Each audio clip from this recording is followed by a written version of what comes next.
If you're either drafting from the 4th or 5th pick in fantasy football, or you just want one of the top 2 wide receivers on your team, this is how you should draft. Take CeeDee Lamb or Justin Jefferson first round. Personally, I'd go Lamb over Jefferson. Then, because of the run on receivers before your next pick at 20th overall, prioritize elite running backs. Guys like Devon Achane, Chase Brown, Josh Jacobs have too much value to be sitting there for you at the end of round 2. After those picks, the overall philosophy is beware of the dip. After round 3, there's a huge dip in tight end talent. So if you're not getting one of the top 3, wait till round 8. Get high upside guys. Maybe get a rookie, maybe both. After round 4, there's a huge dip in running back talent. So make sure you get at least one more before then. After round 7, there's a huge dip in wide receiver ones respective to their offenses. You better have 3 on your roster before then. Ultimately, you get your wide receiver 1, you ensure the huge gap in running back talent doesn't mess your team up, and you set yourself up to take high upside, potentially league-winning quarterbacks and tight ends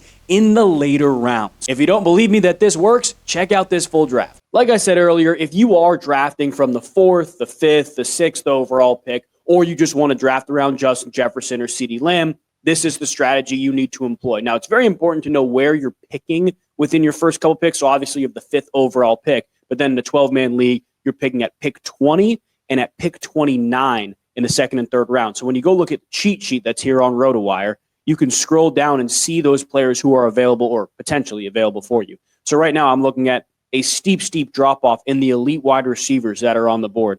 Guys like Nico Collins, Brian Thomas, Drake London, even A.J. Brown. I don't know if he should be before pick 20, but those guys will likely be off the board, and the receiver quality after that kind of takes a dip. So that is a huge reason you want to take an elite receiver first, as well as the steep drop-off of running backs after rounds 4 or 5. So you want to anchor your roster with that elite wide receiver 1. We'll take Justin Jefferson, and then lean into the running back depth based on who's on the board. So if we're right here at pick 20 and Devon Achane is on the board, it's an absolute no-brainer for us. We take him. Oftentimes, Devon Achane won't be there. I've seen him going middle of the 2nd round or so. But if he is on the board here at pick 20, it's an absolute no-brainer. You have to take him. Josh Jacobs, another guy, absolute no-brainer. You have to take him.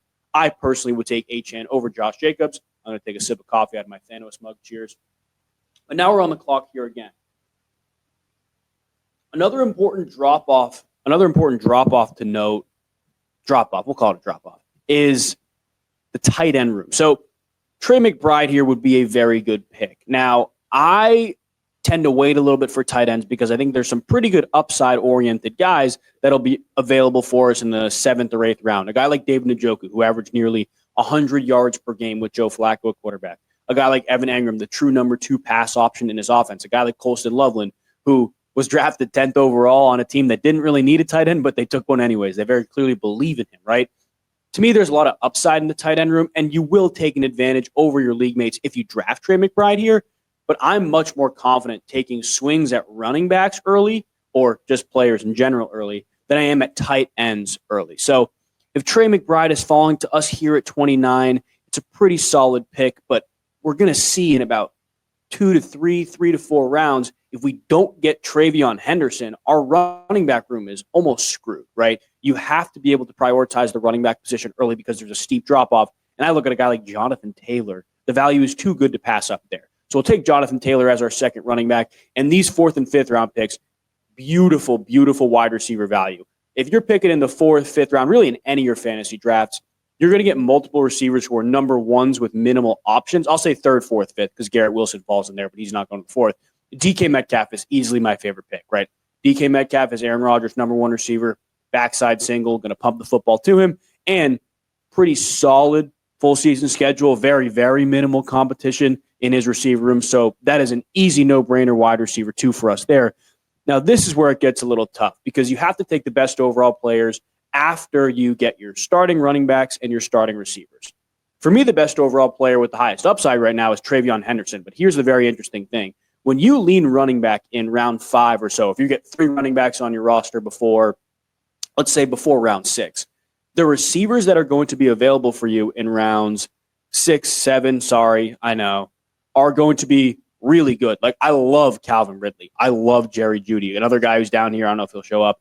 I like Jalen Waddle, but Stephon Diggs. Those guys will be available for you in rounds 6, 7, 8 that, again, are number one receivers with minimal competition, at least that we know of.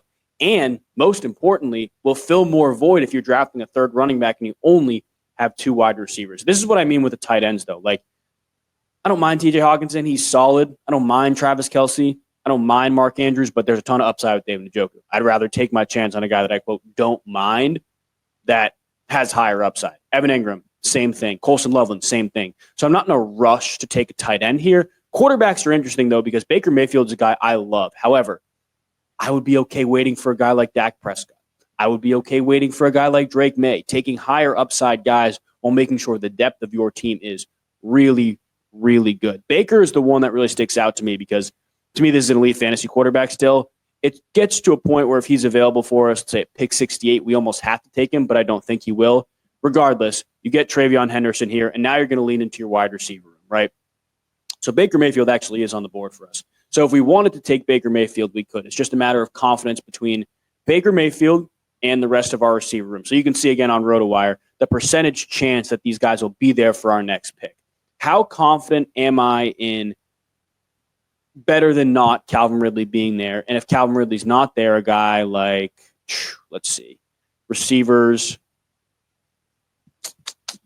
Let's see who's available for us right now. A guy like a Stephon Diggs. I'd love Stephon Diggs, my number 3 receiver. A guy like Matthew Golden, Emeka Ibuka. So you know what? Maybe we do wait a little bit for wide receiver. I like Jerry Jeudy again. I like the upside there. We still do need a tight end. David Njoku will likely be there for us next round. To me, Baker Mayfield is considered an elite quarterback, and sometimes you have to pivot in your strategy. I didn't plan on taking Baker Mayfield at the end of the 6th round, but if he falls to you, that's the transparent reality here. You got to do it. You got to pivot. It's just a matter of weighing out your options, seeing who could likely be available for you at your next pick. Calvin Ridley has a better than 50% chance to be there. We'll take our shot. If he's not there, we'll pivot in another direction. Being confident, we know we have an elite, in my opinion, borderline top 5 fantasy quarterback in Baker Mayfield. So sometimes you do have to pivot, guys. And look at this. Calvin Ridley is there for us. That's what happens when you pivot and you're transparent with it. We'll take Calvin Ridley, looking at the tight ends. 50-50 shot, David Njoku's there. If he's not, that's okay. We'll take Colson Loveland, then we'll be a little more aggressive, taking a backup like a Tyler Warren or somebody like that. So we will take Calvin Ridley here and get our 3rd receiver. So looking at our roster right now, guys, we're in a pretty solid spot. Look at this. None of our players have overlapping bye weeks, which is great. Actually, on RotoWire, you can specify you want to make sure there are no overlapping bye weeks so you don't have that problem, but I didn't. Baker, running back 1. Easy money. True wide receiver 1, and then DK Metcalf, a wide receiver 1 in his offense. Travion Henderson, very, very good. Calvin Ridley in a great spot with minimal competition. Now, we need a 4th receiver because we're a little less confident in our receiver room, and we need a tight end. That should be priorities, but we still have to take the best players that are on the board. So receivers that are on the board, I believe Stephon Diggs go. Stephon Diggs did go a few picks before us. That's okay. So we probably need an upside-oriented wide receiver here. I think Emeka Ibuka is likely the guy for us.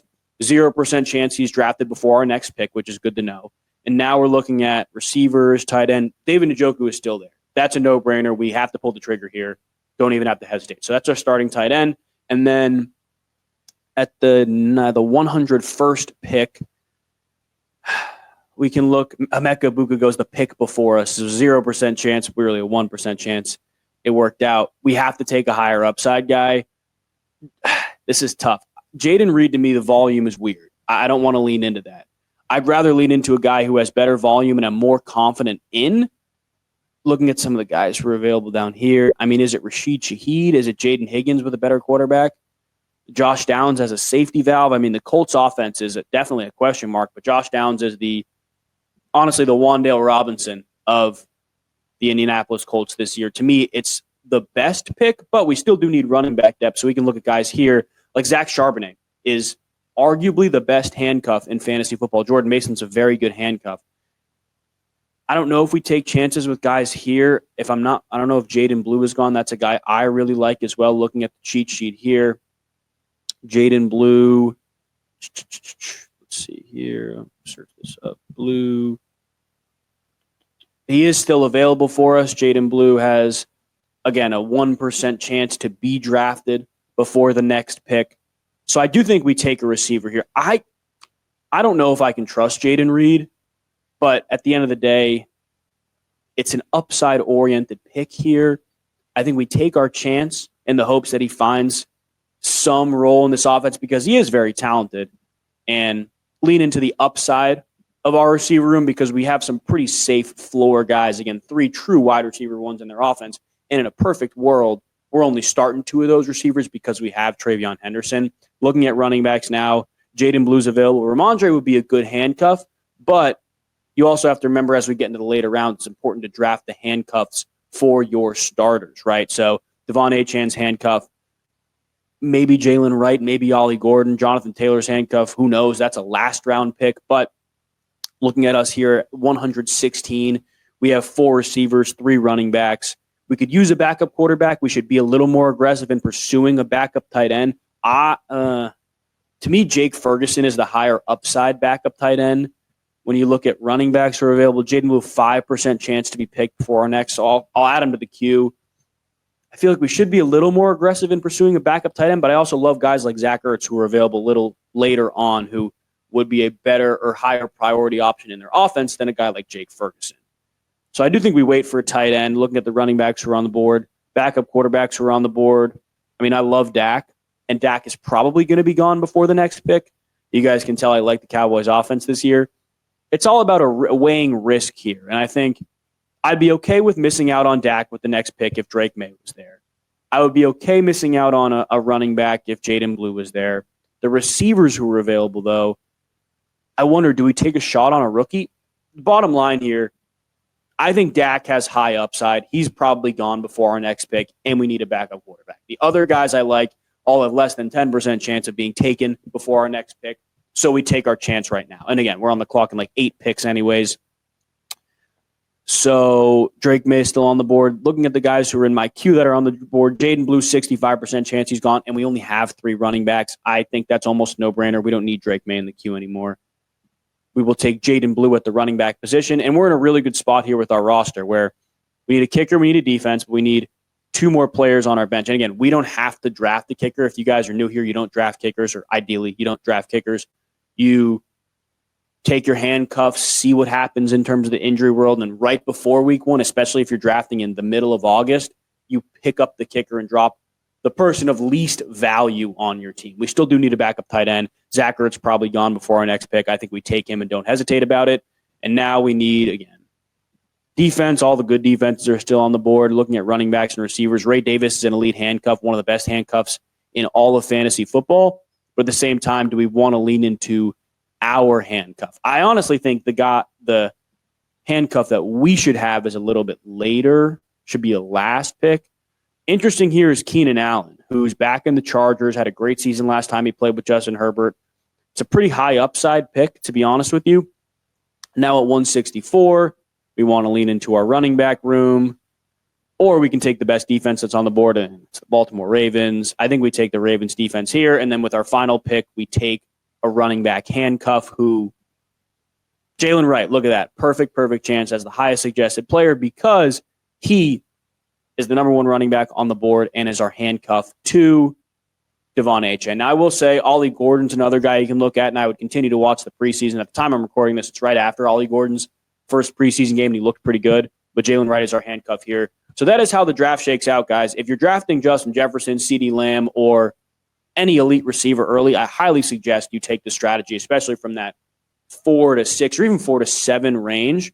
You get an elite quarterback, you get 2 RB1s, a true dominant wide receiver 1, another receiver 1 in their offense, upside-oriented tight end. And then your flex and depth is in a really, really good spot where you have a Calvin Ridley, a Jaden Reed, Keenan Allen. All these guys are extremely high upside. I don't know where Jalen Wright went, but he is on the roster. Jaden Blue as well in terms of upside. It's a really good spot for you to be with good upside-oriented bench players and a starting lineup plus a little bit of depth that you feel confident in. I think this is a great draft. I think if you walked away from your draft looking like this, you'd be very, very confident, especially knowing you have arguably the best receiver in the NFL on your roster. You didn't hesitate taking him, and you can walk into week 1, week 2, and beyond, assuming he's healthy, him or CeeDee Lamb, feeling very confident about a potential 20 to 30-point performance out of one player with a ton of upside on your roster. If you guys did enjoy this video, make sure to leave a like. Make sure to subscribe if you're new as well. I will see you guys next time. God bless.